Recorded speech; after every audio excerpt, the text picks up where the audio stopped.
চারটি খাবারের মধ্যে আল্লাহ পাক এতটাই বরকত রেখে দিয়েছেন, শুনলে অবাক হবেন। এই চারটি খাবার যদি আপনি রাতের বেলায় খেতে পারেন, মৃত্যু পর্যন্ত আপনার যৌবন শক্তি কমবে না। যাদের যৌবন শক্তি নষ্ট হয়ে গিয়েছে, এই চারটি খাবার একসঙ্গে মিশিয়ে রাতের বেলায় যদি প্রতিদিন খেতে পারেন, হারানো যৌবন আপনি ফিরে পাবেন ইনশাআল্লাহ।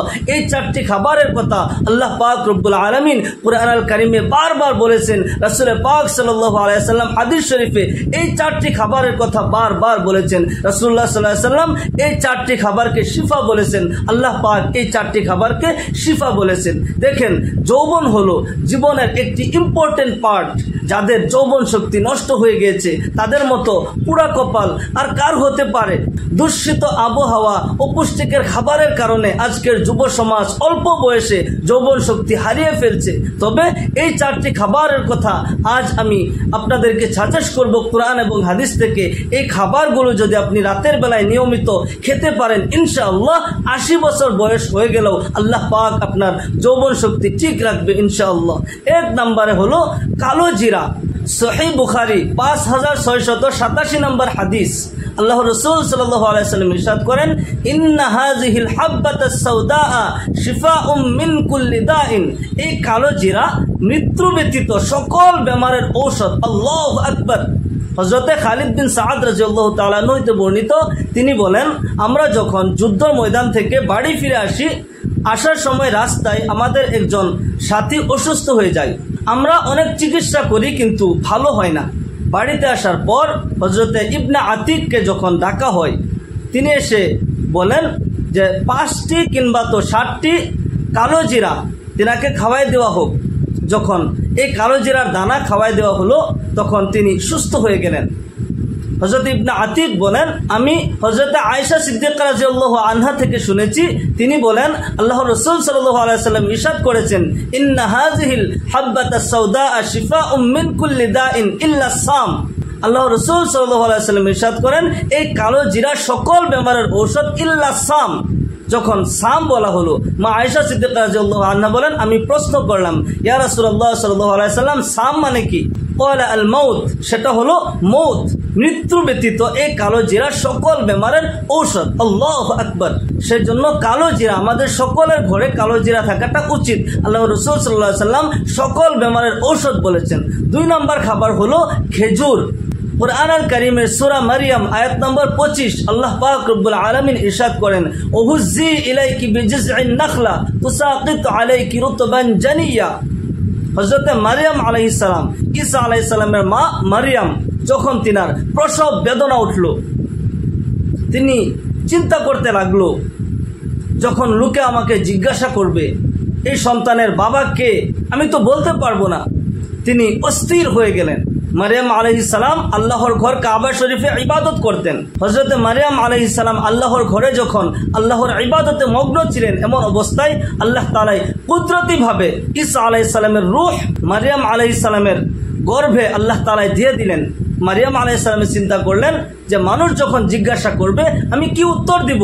মানুষ তো এই কথা বুঝবে না, আমার পবিত্রতার উপর, আমার সতীত্বর উপর মানুষ সওয়াল করবে, আমি কি করব? মারইয়াম আলাইহিস সালাম বনবাসে চলে গেলেন, জঙ্গলে চলে গেলেন। হযরত ঈসা আলাইহিস সালাম যখন প্রসব হওয়ার সময় হলো, প্রসব বেদনা উঠলো, হযরত মারইয়াম আলাইহিস সালাম এক খেজুর গাছের নিচে আশ্রয় নিলেন। এই প্রসব বেদনার সময় তিনি চিন্তা করতে লাগলো, সন্তান যদি জন্ম হয়ে যায়, সন্তানের জন্ম হওয়ার পর মানুষ যখন জিজ্ঞাসা করবে এই সন্তানের বাবাকে, আমি কি উত্তর দিব? অস্থির হয়ে গেলেন। এমন সময় এক আওয়াজ এলো, নিচ থেকে এক আওয়াজ এলো, হে মারইয়াম, তুমি চিন্তা করবে না, তোমার নিচে দেখো এক ঝর্ণা প্রবাহিত হয়েছে, এখান থেকে তুমি পানি পান করো। যে খেজুর গাছের নিচে আশ্রয় নিয়েছিলেন, এই খেজুর গাছে আল্লাহ পাক কুদরতিভাবে পাকা খেজুর ধরিয়ে দিল। মারইয়াম আলাইহিস সালামকে আল্লাহ তাআলা হুকুম করলেন, এই গাছে তুমি নাড়া দাও, পাকা তাজা খেজুর পড়বে। হযরত মারইয়াম আলাইহিস সালাম এই খেজুর খেলেন, সেই ঝর্ণা হইতে পানি পান করলেন এবং মা বাচ্চা দুইজন উভয়ে সুস্থ হয়ে গেলেন। আল্লাহ পাক রব্বুল আলামিন হযরত মারইয়াম আলাইহিস সালামকে এই খেজুর ফল ব্যতীত অন্য ফল দিতে পারতেন, কিন্তু খেজুর কেন দিলেন? কেননা এই খেজুর খেলে মা এবং সন্তান উভয়েই সুস্থ হবেন। এই খেজুর জান্নাতি ফল, সেজন্য আমার মা বোনেরা যখন গর্ভ অবস্থায় থাকেন, গর্ভবতী মায়েরা খেজুর খাবেন। খেজুর খেলে মা এবং সন্তান উভয়ে সুস্থ হয়ে যাবেন। এই খেজুর জান্নাতি ফল। এই ফলের কথা আল্লাহ পাক রব্বুল আলামিন শিফা বলেছেন। রাসূল পাক সাল্লাল্লাহু আলাইহি সাল্লাম ইরশাদ করেন, যেই ঘরে নাকি খেজুর নেই সেই ঘরওয়ালা ক্ষুধার্ত, তারা ভুকাতুর। সেজন্য ঘরে খেজুর রাখবেন আর খেজুর খাবেন। আল্লাহ পাক রব্বুল আলামিন এই খেজুরের বরকতে আপনাকে সুস্থতা দান করবেন, যৌবন শক্তি আপনি ফিরে পাবেন ইনশাআল্লাহ। 3 নম্বর খাবারটি হলো মধু। আল্লাহ পাক রব্বুল আলামিন কুরআনুল কারীমের সূরা নহলে এভাবে ইরশাদ করেন, ওয়া আওহা রাব্বুকা ইলান নাহলি আনিত্তাখিজি মিনাল জিবালি বুয়ুতাও ওয়া মিনাশ শাজারি ওয়া মিম্মা ইয়ারিশুন। আল্লাহ পাক মৌমাছিকে বলে দিলেন, তোমরা 3 জায়গায় বাসা বানাও, পাহাড়ে, গাছে এবং মানুষের ঘরের কোনায়। মানুষ এই 3টি জায়গায় বসবাস করে। এক শ্রেণীর মানুষ পাহাড়িয়া অঞ্চলে তারা বসবাস করে, আরেক কিসিমের মানুষ গ্রামাঞ্চলে বসবাস করে, আরেক কিসিমের মানুষ শহর অঞ্চলে বসবাস করে। সেজন্য মৌমাছিকে আল্লাহ পাক রব্বুল আলামিন 3 জায়গায় বাসা বানাতে বললেন, যেন সকল মানুষ এই খাবার খেতে পারে এবং সুস্থতা হাসিল করতে পারে। আল্লাহ পাক রব্বুল আলামিন মৌমাছিকে আবার বলেন, সুম্মা কুলি মিন কুল্লিস সামারাত ফাসলুকি সুবুলা রাব্বিকি যুলুলা ইখরুজু মিন বুতুনিহা শারাবুম মুখতালিফুন আলওয়ানুহু ফিহি শিফাউল লিন-নাস। সকল ধরনের ফুল থেকে তোমরা রস খাও, আর তোমার পেট থেকে যে রস নির্গত হবে সেটা মানুষের জন্য উপকারী, মানুষের জন্য শিফা হয়ে যাবে। আল্লাহু আকবার। মধু সকল বেমারের ঔষধ। আল্লাহ পাক এই খাবারকে শিফা বলেছেন। যে কোনো বেমারের মধ্যে, যে কোনো রোগের মধ্যে আপনি মধু খাবেন, আল্লাহ পাক আপনাকে শিফা দান করবেন। মধু আমাদের ঘরে থাকা উচিত। 4 নম্বর খাবারটি হলো দুধ। দেখেন, দুধ এমন একটি জিনিস যেটা খেলে আমাদের ক্ষুধা মিটার সাথে সাথে আমাদের পিপাসা মিটে যায়। আল্লাহ রসুল সাল্লাল্লাহু আলাইহি সাল্লামকে যখন মেরাজের রাতে হযরতে জিবরাইল আলাইহিস সালাম 2টি পেয়ালা নিয়ে আসলেন, এক হাতে শরাব ছিল আর এক হাতে দুধ ছিল। এক পেয়ালায় শরাব আর এক পেয়ালায় দুধ। আল্লাহ নবী সাল্লাল্লাহু আলাইহি সাল্লাম দুধ পছন্দ করলেন। আল্লাহ নবী সাল্লাল্লাহু আলাইহি সাল্লাম দুধ পান করলেন। হযরতে জিবরাইল আলাইহিস সালাম বলেন, আপনি ফিতরাতে সালিম ইখতিয়ার করছেন, এটা মানুষের জন্য উপকারী, মানুষের জন্য শিফা। সেজন্য এই 4টি খাবার আল্লাহ পাক শিফা বলেছেন, আল্লাহ রাসূল সাল্লাল্লাহু আলাইহি সাল্লাম শিফা বলেছেন।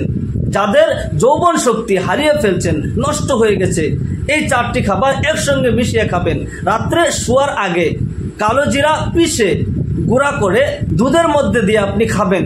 রাতের বেলা শোয়ার সময় আপনি খেজুর খাবেন। ঘুম থেকে উঠে সকালবেলায় আপনি খেজুর খাবেন, মধু খাবেন। আল্লাহ পাক আপনাকে শিফা দান করবেন, আপনার যৌবন শক্তি আপনি ফিরে পাবেন। রাত্রে শোয়ার সময় আপনি কালো জিরা পিষে দুধের মধ্যে দিয়ে আপনি খাবেন। কালো জিরা আর দুধ রাত্রে শোয়ার সময় খাবেন।